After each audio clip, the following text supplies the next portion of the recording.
안녕하세요. 세상 돌아보기입니다. 지난 두 개의 동영상을 통해서 미국 로키드 마틴이 이제 개발해서 생산하고 있는 F-35를 우리가 더 구매할 것인가, 국내에서 그걸 더 구매해야 된다고 이야기를 하시는 분들이 또 계시기 때문에 그런 내용을 살펴봤고, 이제 살펴보는 과정에서 F-35가 미국 내에서 어떤 예산 문제, 그리고 유지 비용 문제, 그리고 기술적 문제까지 포함해서 아직 난제를 가지고 있다. 그래서 우리 군도 금년 이제 전반기에 발표했던 2022에서 2026 중기 국방 중기 계획에서 추가 구매에 대한 이야기를 하지 않았습니다. 기존에 계약된 부분을 완료한다는 선에서 언급이 됐었죠. 그래서 오늘은 이제 이런 F-35에 문제가 있다면은 이 기종의 주 사용자인 미 공군의 입장에서 어떤 움직임이 있었을 것이다. 라는 부분, 약간 시각을 전환시켜서 우리가 앞서 제가 언급드렸던 내용들을 한 번 더 검토해보는, 맞춰보는 그런 시간 가져보도록 하겠습니다. 자, 말씀드린 것처럼, 로키드 마틴, 이게 현재는 F-35는 개발과 배치가 동시에 이루어지고 있는 좀 독특한 경우입니다. 그래서 우리가 산 비행기들이 사실은 아직은 대량 생산 결정이 이루어지기 전에 만들어진 시험용 기체들이다. 당연히 배치의 기준을 통과했기 때문에 배치가 되긴 된 겁니다. 그렇지만 엄격히 말하면 그렇다는 말씀을 드린 거고, 미국에서도 정부 차원에서 이걸 매달 체크를 하고 있는 것 같아요. 왜냐하면 아직도 기술적 결함들이 많이 나오기 때문이었습니다. 이게 줄어드는 게 아니라 기존의 문제가 없어지면 새로운 문제가 발생하고 이런 난맥상을 보이고 있어요. 아주 어려운 상황이죠. 대량 생산 결정이 곧 임박했는데도 불구하고 이런 상황이 지속되고 있어요. 이걸 매달 단위로 지금 검토를 하고 있는 것 같아요. 그래서 심각한 문제도 지속되고 있습니다. 큰 어려움이죠. 그래서 이제 이 많은 문제들의 시작이 이 미국 내 의견들을 종합해 보면은 영어로 좀 어려운 말인데 concurrent development 때문에 그렇다. concurrent라는 건 동시에 한다는 어려운 표현이죠. 개발과 생산 동시 진행을 하기 때문에 이제 그렇게 된 것이다. 시간이 쫓겼기 때문에 그렇게 된 것이고, 오히려 이런 개발 과정을 통해서 로키드 마틴이라는 제작사가 많은 비용 상승 부분을 합리화할 수 있는 그런 방책이 되기도 해요. 그래서 비용 조절이 안 되는 큰 이유 중에 하나도 이런 개발 방식에 있습니다. 그래서 전체적으로는 사업 관리가 제대로 안 됐다라는 게 총평이에요. 쉽게 이야기하면. 거기서 오히려 업계에서는 이익이 난다. 이대로 계속 예상 수량을 다 구매를 하게 된다면 뭐 이런 이야기도 나오는 것이죠. 그래서 말씀드린 것처럼 이게 이제 시험 단계를 끝나고 대량 생산 결정을 내년이나 내후년 사이에 결정을 해야 되는 겁니다. 현재 시간표는 그렇습니다. 더 늦어지면 배치가 늦어지겠죠. 그래서 이런 여러 정황을 봤을 때 제가 이전 두 동영상을 통해서 미 국방부의 구매 수량이 현재 한 2,600대 정도 잡혀 있는데, 2,400대 정도 잡혀 있는데, 그게 대폭 줄어들 가능성이 있다. 그리고 수량이 줄어들면서 어떤 다른 요구 조건이 붙을 수도 있다. 로키드 마틴에. 왜냐하면 국회에서도 유지 비용 문제를 계속 언급하고 있기 때문에 강하게. 그리고 여론이 좋지가 않죠. 주요 언론에서 각자 F-35 프로그램에 대한 비판 기사를, 아주 강한 비판 기사를 하나씩은 다 낼 정도니까요. 자, 지금 미국에서 가장 머리 아픈 사람 중에 한 분인 것 같아요. 이 양반이 찰스 브라운 미 공군 참모총장입니다. 바이든 행정부로 바뀌면서 금년 초에 아마 취임한 것으로 되어 있어요.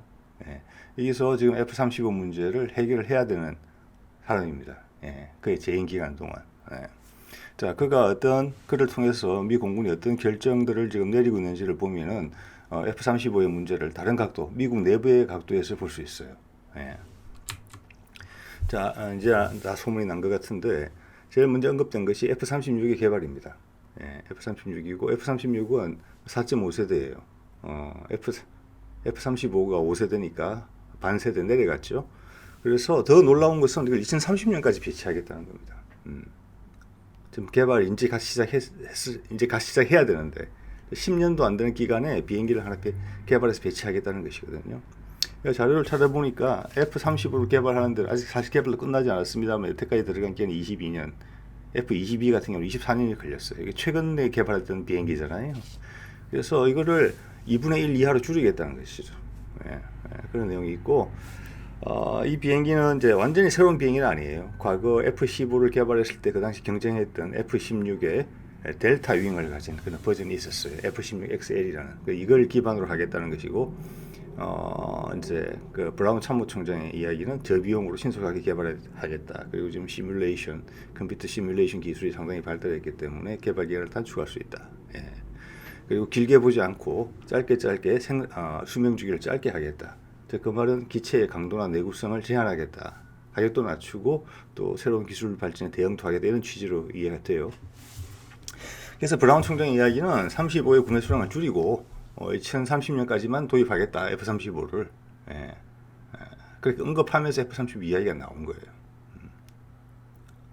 그래서 말이 맞죠. 30년까지만 도입하면 그 이후부터는 F-36이 전력의 중추를 맡도록 하겠다. 이런 이야기입니다. 밑에 현재 미 공군이 가진 제공전투기 쪽에 분포를 보면 이 말이 이해가 돼요. 더 잘. 현재 F-15를 457대, F-16을 831대. 이게 주력입니다. 현재. 그리고 F-22는 183대를 가지고 있고 랩터죠. F-35는 현재 280세대가 있는데 그중에 92대가 초기형 훈련용으로 돌려졌죠.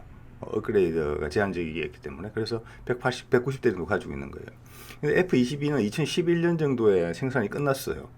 그래서 현재 운용 가능한 거는 실제는 두 자리 숫자 정도밖에 안 될 거라는 게 미국 내 추측입니다. 미국 공군이 보유한 전체 기체 수를 봤을 때는 F-22는 이미 전력 외예요. 2030년부터 퇴역하기로 되어 있죠. 그래서 F-15와 F-16이 주력이에요. 이걸 업그레이드해도 되지만은 이미 기종이 오래된 비행기들이 있어요. 기체 자체 내구도가 떨어져 있는 수십 년 됐으니까 이미. 그래서 초기형들은 업그레이드도 불가할 거예요 아마. 그래서 기체 수명을 느리다 한계까지 온 것들은 F-36으로 대체하겠다 이런 뜻입니다. 상당히 분량이 많겠죠 그러면. 그리고 F-35의 수량을 줄인다. 그 자리를 저걸로 메꾼다. 이런 뜻입니다. 자, 이건 F-16XL인데 F-15와 선전 경쟁을 했던 모델이에요. 그래서 엔진이 한 개짜리라서 저렴합니다. 대신 날개가 델타 윙으로 상당히 크죠.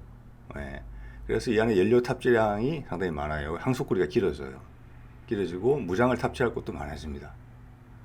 그래서 이거를 갖다가 전자전 장치나 레이더 같은 거 최신으로 바꾸고 엔진도 더 강력한 거를 넣겠다는 겁니다.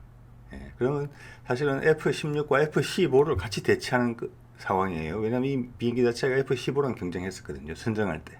F-15한테 지기는 했지만. 그래서 16과 15를 다 대체하는 겁니다. 제공전투기로도 되고 전폭기로도 되는 그런 걸 선택한 거예요. F-15EX를 더 써도 되긴 하지만 그거는 지금 현재 가격이 1천억 원대를 넘어가고 있어요. 그리고 오래된 플랫폼이고. 그래서 제가 보기에는 이걸 통해서 F-16과 오래된 F-15를 다 대체하고자 한다. 급하게. 과거의 모델을 개발 기간을 줄이기 위해서 이미 수십 년 전에 개발됐던 플랫폼을 다시 등장시켰다는 것은 미국 공군이 그만큼 급하다는 겁니다. 자, 그럼 성능이라는 면에서 한번 볼게요. 이 사람은 이제 미국 국제전략연구소 CSIS라고 불리는 보수 성향의 외교 전문 싱크탱크입니다. 이 사람의 이름은 토드 해리슨인데 밑에 나와 있다시피 우주 항공 분야의 전문가입니다. 이 사람이 F-35 프로그램에 대해서 언급한 내용이 보여서 제가 가져와 봤습니다. 이 번역을 해보면 이런 겁니다. 공군, 해군, 해병대의 요구 조건을 모두 충족하고자 한 시도의 결과가 F-35다. 다들 아시는 것이죠. 조인트 스트라이크죠. 그래서 하지만 F-35는 많은 측면에서 공군, 해군, 해병대 각각의 요구를 충족시키기는 부족하다. 각각의 군에서는 F-35는 공군만이 쓰기에는 이전의 전투기반 못하다는 겁니다. 해군 또한 F-18보다 못한 부분이 있다. 이렇게 보는 거예요. 자, 이게 이런 지적이 사실은 미국이 이 비행기를 해외에 많이 팔아야 되는 입장에서도 이런 언급들이 나오는 것은 그만큼 문제가 심각하다. 성능이라는 면에서도 기대 성능에 못 미친다. 지난 동영상에서 제가 언급했지만 존 맥케인도 지난 2016년에 이런 언급을 했죠. F-35 프로그램은 스캔들이다. 스캔들이고 비용이라는 면에서 그리고 개발 계획을 시간을 맞춘다는 측면에서 그렇고 성능이라는 부분에 있어서도 완전히 이거는 실패작이다. 이런 걸 합니다. 즉 바깥으로는 지금 현재 비용 문제만 많이 나오지만 그리고 계속 발생하는 어떤 문제, 기체에서 소프트웨어, 하드웨어 문제가 있지만 종합적으로는 성능도 못 미친다는 겁니다. 이번 두 언급을 통해서. 그래서 그 빈자리를 급하게 메꾸기 위해서 이 비싼 비행기를 많이 살 수 없다. 대폭 절감한다. 도입하는 수량을. 많이 살수록 손해라는 겁니다. 그래서 30년까지 자른 겁니다. 브라운 총장이 총대를 맨 것이죠. 그럼 전력에 공백이 생기잖아요. F-16과 F-15는 계속 늙어가고. 그래서 과거에 인상은 좋았지만 채택되지 못했던 가성비가 좋은 기체 플랫폼을 가져와서 전력을 메꾸려고 하는 겁니다. 왜냐하면 미국이 공군에 우세 없는 전쟁을 해본 적이 없어요. 거기에 대해서 위기의식을 느낀다는 거죠. 자, 여기서 이 새 비행기가 그럼 F-35의 많은 부분을 대신하게 된다. 이렇게 보여지거든요. 자, 그 말은 즉 스텔스성이 미래 항공진에서는 더 이상 나의 승리를 보장하는 필수 요소가 아니라는 겁니다. 상대적인 요소가 된 거죠. 그것도 이제 우리가 이미 이제 인식해 가고 있는 중이죠. 스텔스가 만능이 아니라는 부분을. 러시아도 스텔스기를 찾고 중국도 찾고 심지어 우리까지도 스텔스기를 찾을 수 있습니다.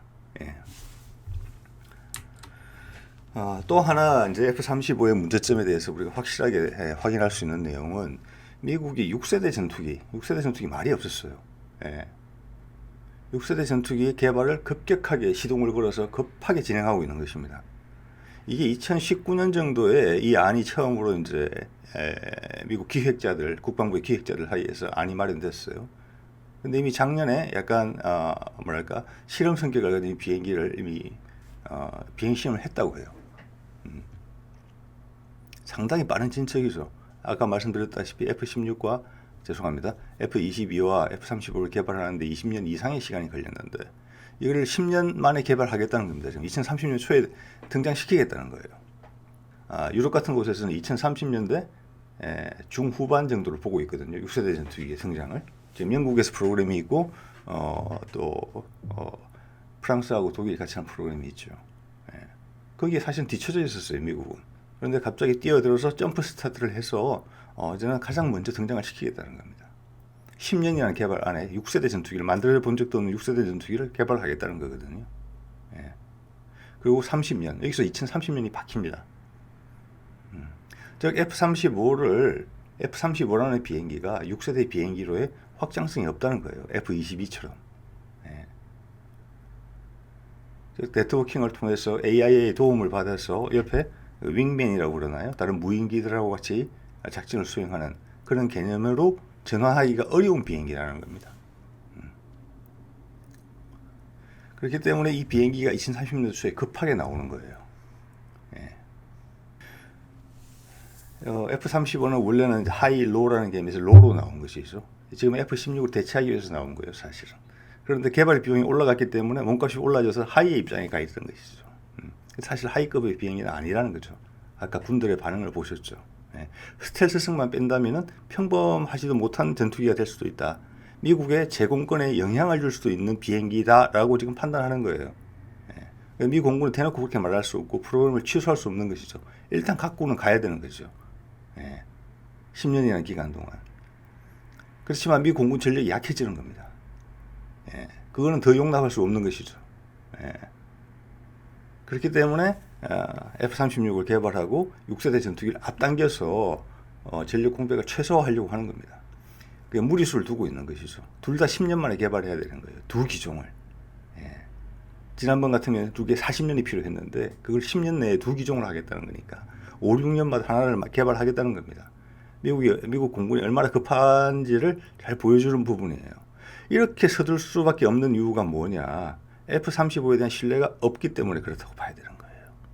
밖으로 말은 못하지만 그렇지 않고는 설명이 안 됩니다. 즉 이렇게라도 급하게 하지 않으면 미 공군의 전력 하늘에서의 우위가 무너질 수 있다는 것이죠. 그럴 가능성도 지금 있다고 봐요.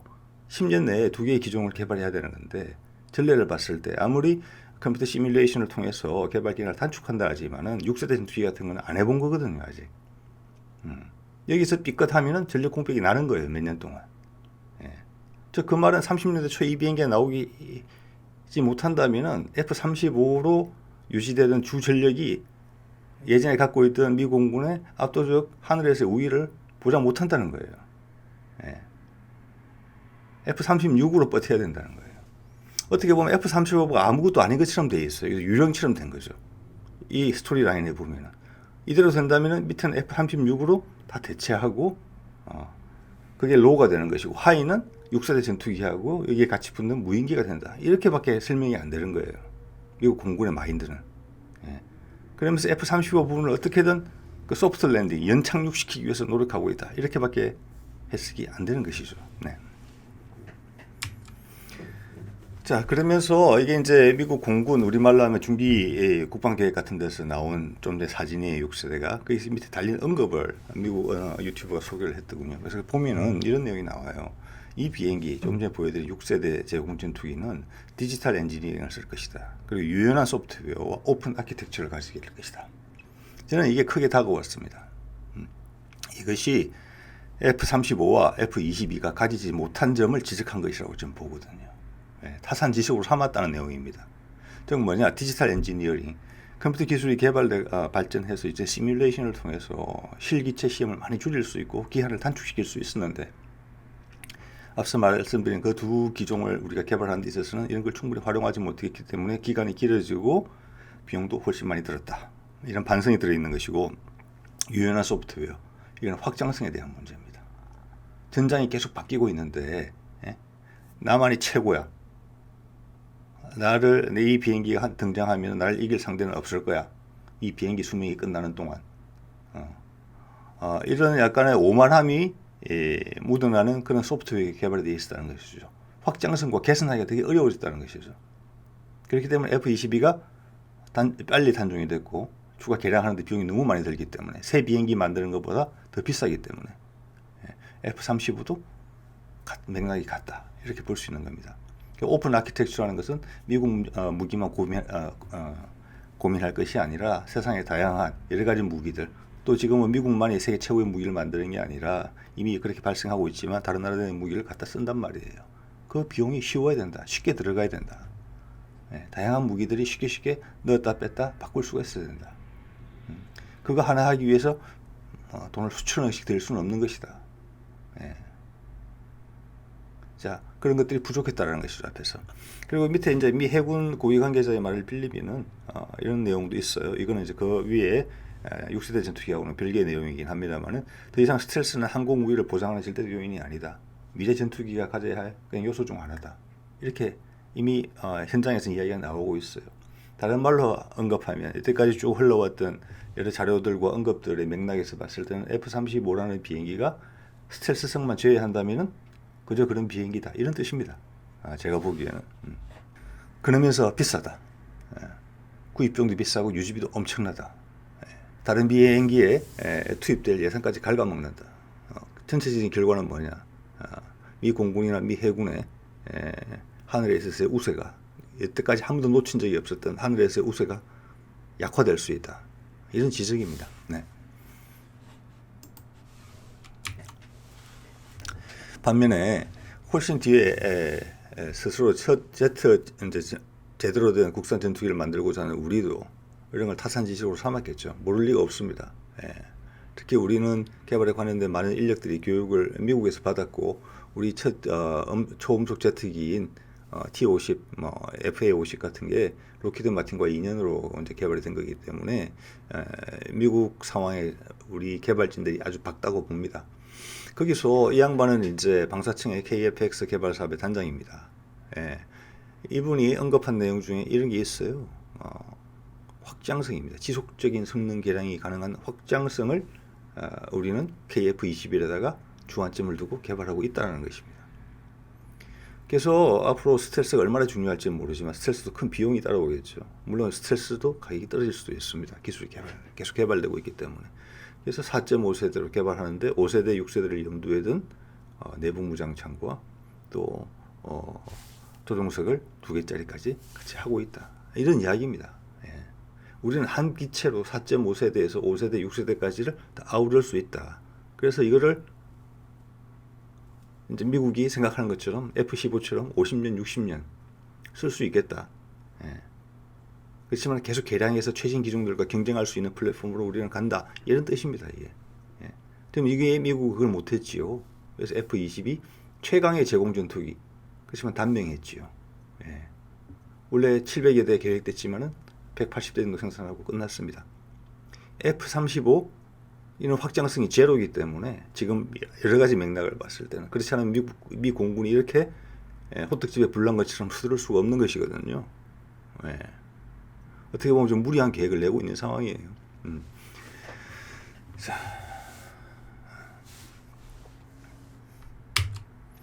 자, F-22를 잠깐 보면은 이게 96년부터 2011년까지 생산됐어요. 지금도 운용 중이지만은 운용 생산 기간이 15년이에요. 15년 생산하라고 말한 거예요. 지금 F-16이나 F-15 같은 경우는 지금도 생산되고 있죠. 예. 그래서 아마 80년대, 70년대 개발해서 아마 80년대부터 배치됐든지 그럴 거예요. 70년대부터 배치됐든지. 예. 그러면 40년, 50년째 지금 생산되고 있는 비행기들이거든요. 근데 이게 고작 15년. 최강이라는 말이 무색하게 15년 생산되고 끝이 났습니다. 그 이유에 대해서는 이제 앞서 말씀드렸고요. 2030년부터는 본격적으로 퇴역할 예정입니다. 현재 180여 대 정도 보유했는데 원래는 한 750대 정도 생산하려고 했어요. 현재 작전 가능한 대수는 이제 왜냐하면 11년에 생산이 중단됐기 때문에 100대 이하로 추정이 돼요. 그래서 미 공군이 수천 대 비행기를 보유하고 있는데 수적인 면에서 사실 이미 전력 외라고 보는 게 맞습니다. 네. 자, 말씀드린 것처럼 높은 유지비와 제한되는 확장성 때문에 포기가 된 거죠. 생산 난이도 끊겼고 그래서 새로 비행기를 개발하는 것보다 비싸다. 이래서 포기가 된 겁니다. 자, 이런 F-22는 그래도 제공권이라는 부분에 있어서는 미국의 어떤 힘을 실어줬지만 F-35는 그렇지도 못한 겁니다. 지금 사실은 성능이라는 면에서도. 그러면서 F-22의 단점은 그대로 다 물려받고 있거든요. 그러면서 생산을 지금 미국 내에서만 500대 가까이 구매했으면 좋겠다는 입장이거든요. 여러분이 미 국방부는 어떻게 했습니까? 도저히 용납하고 받아들일 수가 없는 거예요. 물론 이것이 이렇게 된 데는 관리의 문제가 있었고 거기에는 업계, 미국 정치권, 미군 다 책임을 나눠지고 있기 때문에 어떻게 빠져나갈 방법이 곤란하고 누구를 하나 희생양을 삼기도 어려워요. 한국 같았으면 난리가 나겠죠. 이게. 그래서 어떻게든 연착륙을 시도하고 있는 거예요. 아까 찰스 브라운 참모총장이 큰 두통거리죠. 자, 그러니까 F-35의 상황은 더 안 좋을 수가 있어요. F-22보다. 그게 제 판단입니다. 앞뒤 정황을 봤을 때. 자, 이걸 정리를 해보자면은 F-35 구매 수량이 대폭 감소될 수밖에 없을 것 같아요. 그리고 현재도 계속 기술적 난제가 나오기 때문에 2022, 2023년 시즌에 이거를 품질을 안정화시켜서 대량 생산 체제로 들어갈 수 있을지도 모르겠어요. 시간이 늦어지면 늦어질수록 구매 수량은 더 줄어들 거예요. 비용은 더 오르고. 그래서 우리 군은 또 40대를 운용해 봤잖아요. 지난 몇 년간. 판단이 선 겁니다. 그래서 국방중기계획에 포함이 안 돼 있는 거예요. 그냥 비싼 수업료 낸 겁니다. 그래서 스텔스 비행기 이리저리 한번 살펴봤겠죠. 자, 그리고 6세대 전투기 등판을 무리해서 지금 앞당기고 있죠. 그리고 F-36을 옛날 비행기를 또 끄집어 와서 신형으로 돌변시켜서 땜빵을 하고 있는 거예요. 30년이라는 걸 기점으로. 앞서 말씀드린 것처럼 여기에서 F-35의 존재감이 정말 작아진 거예요. F-35를 그대로 구매를 다 하면서 6세대 등판을 시키고 F-36을 개발하겠습니까? 절대 안 그렇습니다. 지금 구매 수량만 가지고도 지금 압박을 엄청나게 받고 있는 거죠. 비용이 감당이 안 돼요. 무조건 줄여야 됩니다. 그런데 여기서 6세대 등판도 앞당기고 F-36도 개발하려고 하는데 그 비용은 어디서 오겠습니까? F-35로 갈 비용을 더 줄여서 이걸 개발할 거예요, 아마. 왜냐면 이 공군의 예산은 제한돼 있으니까. 더 줄어든다고 봐야 되는 거예요, F-35가. 비행기 두 대를 지금 10년 안에 개발하려고 하는데 하나는 최신이고 하나는 과거에 검증된 기체를 가져와서 개발하는 것이고요. 그렇기 때문에 말씀드린 것처럼 F-22처럼 F-35도 어떤 상징성만을 남긴 채 단명할 가능성도 있다. 이렇게 추정을 해볼 수가 있게 됩니다. 그리고 미군이 지난 10년, 20년 정도 미군 전체로 한 거를 보면은 이게 예외직도 아니에요. 미 공군만 이런 게 아닙니다, 지금. 해군에 보십시오. 주말트급 있죠. 그리고 연안 전투함들. 주말트 3척 만들었는데 50조 분 들었죠. 연안 전투함도 30몇 척 만들었지만 쓸 게 하나도 없죠. 거기도 50조가 들었어요. 100조를 쓰고 군함을 가진 게 하나도 없게 됐어요. 그래서 급하게 과거에 은퇴하려고 했던 배들을 개량해서 쓰고 그 플랫폼을 이용해서 더 찍어내고 외국에서 플랫폼을 수입해서 컨스텔레이션급이라는 급으로 만들고, 왜냐하면 수상 전력을 유지를 해야 되니까요. 똑같은 상황이 공군에서도 발생하고 있다, 이렇게 봐야 돼요. 그래서 미국 전반적인 문제라고 봐야 됩니다. 이거는. 자, 오늘은 미국 내에서의 시선으로 F-35의 전망에 대해서 한번 이야기를 해봤습니다. 오늘은 여기까지 하겠습니다.